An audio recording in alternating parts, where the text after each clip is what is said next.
Hello बच्चों, let's read this question. The question says, an ester on treatment with excess of Grignard reagent followed by acidification gives butene 2-ol and 3-methyl pentane 3-ol. Predict the reactant from the following. बच्चों हमें यहाँ चार options दिए गए हैं A B C D और हमसे कहा गया है कि हमारा कोई एस्टर है और अगर हम उसको एक्सेस ऑफ ग्रिग्नार्ड रीजेंट के साथ ट्रीट कराते हैं और उसका एसिडिफिकेशन करा देते हैं तो हमें ब्यूटेन 2-ol मिलता है और 3-मिथाइल पेंटेन 3-ol मिलता है। तो हमें बताना है कि हमारे रिएक्टेंट्स क्या होंगे। हमें चार ऑप्शंस दिए गए हैं। तो फर्स्ट ऑफ ऑल बात करते हैं इस क्वेश्चन में हमारे की कंसेप्ट की। की कंसेप्ट क्या होगा बच्चों? हमारा reaction of Grignard reagent with ester. हम कोई भी एस्टर कंसिडर कर लेते हैं। R1 C double bond O और यहाँ R2 है। अगर मैं इसकी रिएक्शन करा देता हूँ हमारे ग्रिग्नार्ड रिएजेंट के साथ RMgX के साथ, तो बच्चों इसके अंदर हमारा R नेगेटिव होता है। ये RMg जो बॉन्ड होता है ये पोलर बॉन्ड होता है, यहाँ Mg पॉजिटिव होता है और R नेगेटिव। तो ग्रिग्नार्ड रिएजेंट R नेगेटिव की सोर्स होता है। ये एज अ न्यूक्लियोफाइल भी काम कर सकता है और एज अ बेस भी काम कर सकता है। अगर कहीं एसिडिक हाइड्रोजन होगा तो ये एज अ बेस काम करेगा और अगर कहीं एसिडिक हाइड्रोजन नहीं है तो ये एज अ न्यूक्लियोफाइल काम करेगा। अगर कहीं इलेक्ट्रोफिलिक सेंटर इसे दिखाई देगा तो ये यहाँ इस कार्बन पर अटैक करेगा एज अ न्यूक्लियोफाइल। ये डबल बॉन्ड ऊपर जाएगा और वापस नीचे आएगा और यहाँ से O नेगेटिव निकल जाएगा। तो हमारा प्रोडक्ट क्या बन जाएगा? R1C डबल बॉन्ड O और यहाँ आ जाएगा R और साथ में हमें मिलेगा R2O और यहाँ आ गया होगा बच्चों MgX, जहाँ Mg के ऊपर पॉजिटिव चार्ज और O के ऊपर नेगेटिव चार्ज। क्योंकि हमारे पास ग्रिग्नार्ड रिएजेंट कैसा है बच्चों? एक्सेस में है। क्वेश्चन में हमें बोला है एक्सेस, तो क्या होगा? अगेन RMgX बॉन्ड होगा, वहां पे RMgX प्रेजेंट होगा। अगेन ये R नेगेटिव यहाँ पर अटैक करेगा और ये बॉन्ड ऊपर शिफ्ट हो जाएगा। तो हमारा बन जाएगा R1CO नेगेटिव और यहाँ बच्चों कौन आ गया होगा? MgX और Mg पर पॉजिटिव और यहाँ R और अगेन यहाँ पर कौन आ गया होगा? R। अब क्या कहा है क्वेश्चन ने? हाइड्रोलाइज करना है। अगर मैं इसको हाइड्रोलाइज करा देता हूँ H प्लस H2O से, क्या कन्वर्ट हो जाता है? हमारा O नेगेटिव Mg के बीच का बॉन्ड ब्रेक हो जाता है और ये बन जाता है R1CR और यहाँ पर भी R और ये बन जाता है OH। सिमिलरली अगर मैं ऊपर वाले को भी हाइड्रोलाइज करा देता हूँ, एसिडिफिकेशन करा देता हूँ H प्लस और H2O से, तो ये आयनिक बॉन्ड ब्रेक हो जाता है और कन्वर्ट हो जाता है R2OH के अंदर। तो दोनों केसेस में हमें अल्कोहल्स मिल जाती हैं। अब हम देखते हैं हमें प्रोडक्ट क्या चाहिए। हमें प्रोडक्ट चाहिए ब्यूटेन 2-ऑल। इसको लिख लेते हैं ब्यूटेन 2-ऑल।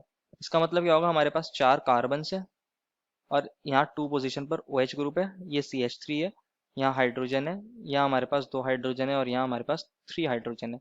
और सेकंड प्रोडक्ट चाहिए हमें 3-मिथाइल पेंटेन 3-ऑल।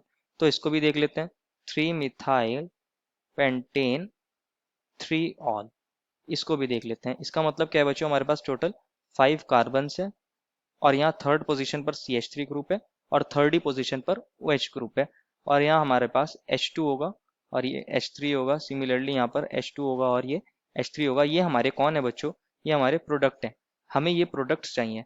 हम वन बाय वन सारी रिएक्शंस को देखेंगे, उनको सॉल्व करेंगे और जहाँ ये प्रोडक्ट्स बन जाएंगे वो रिएक्टेंट्स हमारे इसको बना देंगे। देखते हैं फर्स्ट में हमें क्या रिएक्टेंट दिए हैं। CH3 C double bond OO और एक आइसोप्रोपाइल ग्रुप। तो इसको लिख लेते हैं CH3 C double bond OO और यहाँ हमारा कौन है बच्चों? CH3 और यहाँ पे हमारे पास CH3 होता है।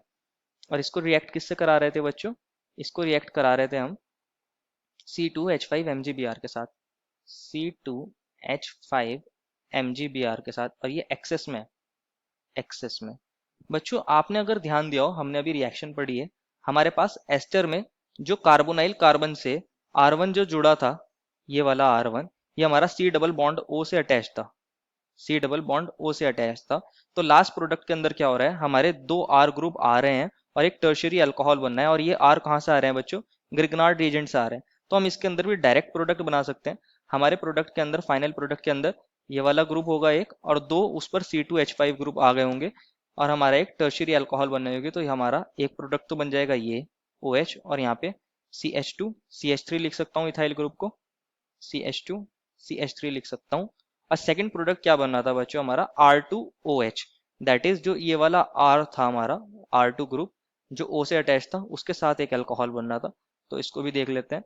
हमारे पास ये ग्रुप है एक और इसका एक अल्कोहल बन जाएगा। तो हमारा बन जाएगा isopropyl alcohol, that is CH3 CHOH और अगेन CH3। तो ये तो हमारे प्रोडक्ट्स नहीं है, तो हमारा ऑप्शन ए क्या हो जाएगा? गलत हो जाएगा। इसी तरह हम ऑप्शन बी सी डी को भी चेक कर लेते हैं।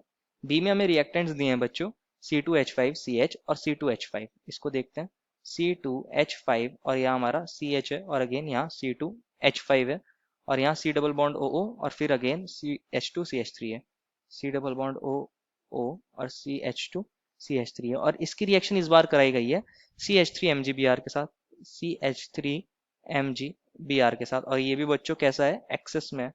तो इसको भी दोबारा से देखते हैं क्या होगा। इसके अंदर हमारे पास एक अल्कोहल बन जाएगी, टर्शियरी अल्कोहल, जिसके अंदर ये कार्बोनाइल वाला जो ग्रुप है ये एज इट इज रहेगा, यहाँ C2H5 और यहाँ CH, और यहाँ कौन है बच्चों, C2H5 को मैं लिख सकता हूँ CH2CH3 और यहाँ C रहा होगा और यहाँ अल्कोहल बन गई होगी और यहाँ दो R ग्रुप आ गए होंगे ग्रिग्नार्ड रिएजेंट वाले, दैट इज CH3 और यहाँ पर भी CH3 आ गया होगा।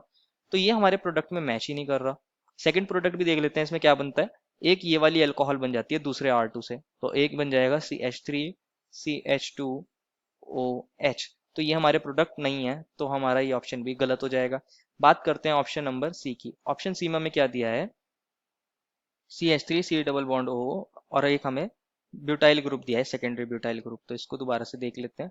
CH3 C double bond O और यहाँ हमारे पास एक CH है और C2H5 दिया है जिसको मैं लिख सकता हूँ CH2 CH3 और यहाँ हमारे पास CH3 और इसकी रिएक्शन कराई गई है बच्चों C2H5 MgBr के साथ, दैट इज इथाइल ग्रुप, तो मैं इसको लिख सकता हूँ CH3 CH2 और हमारे पास MgBr। अगेन ये किस में होगा बच्चों, एक्सेस में होगा। एक्सेस में होगा तो इसको भी हम डायरेक्टली प्रोडक्ट बना सकते हैं, जैसे हमने फर्स्ट रिएक्शन में देखा था। एक हमारे पास टर्शियरी अल्कोहल बन जाएगा जिसके अंदर ये CH3 वाला ग्रुप अटैच होगा और दो ग्रुप आएंगे ग्रिग्नार्ड एजेंट से, तो हमारा प्रोडक्ट क्या बन जाएगा CH3COH और यहाँ कौन होगा बच्चों, CH2CH3 ग्रिग्नार्ड रीजेंट से आया होगा और यहाँ पर भी CH2CH3 ये भी ग्रिग्नार्ड रीजेंट से आया होगा। साथ में हमारे पास इस वाले ग्रुप का भी क्या बन जाएगा, एक अल्कोहल बन जाएगा। अल्कोहल कैसे बनेगा, CH और यहाँ आ गया होगा हमारा OH और ये CH3 और यहाँ पे कौन है बच्चों, CH2CH3। अगर आप देखोगे ये वाला हमारा कौन है बच्चों, ब्यूटेन 2ऑल है और ये प्रोडक्ट कौन है बच्चों, हमारा 3 मिथाइल पेंटेन 3ऑल है। तो हमारा ये ऑप्शन सही है, इसमें हमारे दोनों प्रोडक्ट बन रहे हैं। और एक बार ऑप्शन नंबर डी को भी चेक कर लेते हैं। ऑप्शन डी में हमें दिया है एक कार्बोक्सिलिक एसिड, इसको हम देख लेते हैं कैसे बनेगा ये, HO C double bond O और इससे अटैच है बच्चों यहाँ हमारे पास CH C2H5 और C2H5, CH C2H5 और C2H5 और हमारे पास ग्रिग्नार्ड रिएजेंट क्या है बच्चों, BrMg और क्या दिया है बच्चों हमें, C और CH3 और दो इथाइल ग्रुप हैं इसके साथ अटैच, CH3 और दो इथाइल ग्रुप है C2H5 क्योंकि बच्चों यहाँ पे हमारा एसिडिक हाइड्रोजन प्रेजेंट है, तो यहाँ क्या होगा, सबसे पहले हमारी एसिड बेस रिएक्शन हो जाएगी और यहाँ हमारा प्रोडक्ट क्या बन जाएगा, C2H5 और यहाँ CH3 और यहाँ पर भी C2H5 और यहाँ हमारे पास हाइड्रोजन आ जाएगा, एल्केन बन जाएगा, क्योंकि हमारे पास यहाँ एसिड बेस रिएक्शन होती है। हमारे पास ग्रिग्नार्ड रिएजेंट का जो R नेगेटिव है वो यहाँ एज अ बेस काम करेगा, ये एसिडिक हाइड्रोजन है, यहाँ acidic hydrogen acid base reaction यहाँ देखने को मिलेगी। तो ये ऑप्शन भी हमारा गलत हो जाएगा, सिर्फ एक ही ऑप्शन सही है which is option number c. Therefore the final answer is option number c. I hope you understood it well and best of luck.